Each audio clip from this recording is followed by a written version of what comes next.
Nifty 50ல 1,76,000 rupees எப்படி profits பண்ணோம்னு இந்த வீடியோல டீடைல்டா பார்ப்போம். லாஸ்ட் ஃப்ரைடே நிஃப்டி செல் சைடு இன்வெஸ்ட்மெண்ட்ஸ் கொடுத்து பை சைடு இன்வெஸ்ட் பண்ணி சப்ளைக்கு வந்துச்சு.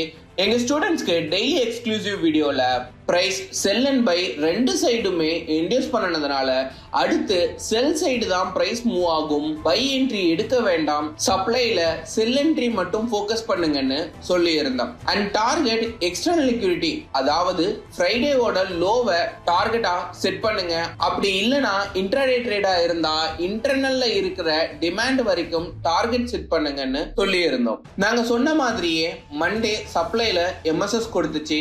எம்எஸ்எஸ் கொடுத்த லெவல்ல நிஃப்டி புட் ஆப்ஷன்ல 30 லாட்ஸ் பை பண்ணியிருந்தோம். அண்ட் மண்டே நாங்க அந்த ட்ரேட க்ளோஸ் பண்ணல, இந்த ட்ரேட ஹோல்ட் பண்ணி இருக்கோம். அண்ட் இதுதான் எங்க டார்கெட்னு கிளியரா மென்ஷன் பண்ணி எங்க கம்யூனிட்டி அண்ட் இன்ஸ்டாகிராம் ஸ்டோரியிலையும் போஸ்ட் பண்ணியிருந்தோம். எக்ஸாக்டா நாங்க நினைச்ச மாதிரியே இன்னைக்கு பிரைஸ் கேப் டவுன்ல ஓபன் ஆகி எங்களோட செகண்ட் டார்கெட்டை ஹிட் பண்ணி 1,76,000 rupees ப்ராஃபிட்ஸ் கொடுத்துச்சு. ஃபர்ஸ்ட் டார்கெட் லெவல்ல ஸ்ட்ரக்சர்ல எந்த விதமான சேஞ்சஸும் இல்லாததுனால செகண்ட் டார்கெட் வரைக்கும் ட்ரேடா ஹோல்ட் பண்ணணும். ஸ்டூடெண்ட்ஸ்க்கு எக்ஸ்பிளைன் பண்ண ஃபோர்காஸ்ட் வீடியோவை நெக்ஸ்ட் போஸ்ட்ல அப்லோட் பண்றோம், செக் பண்ணி பாருங்க. எங்களோட பிரீமியம் ஆல்கோ இண்டிகேட்டர்ஸும் ரொம்ப நல்ல கன்ஃபர்மேஷன் கொடுத்துச்சு இந்த ட்ரேடுக்கு.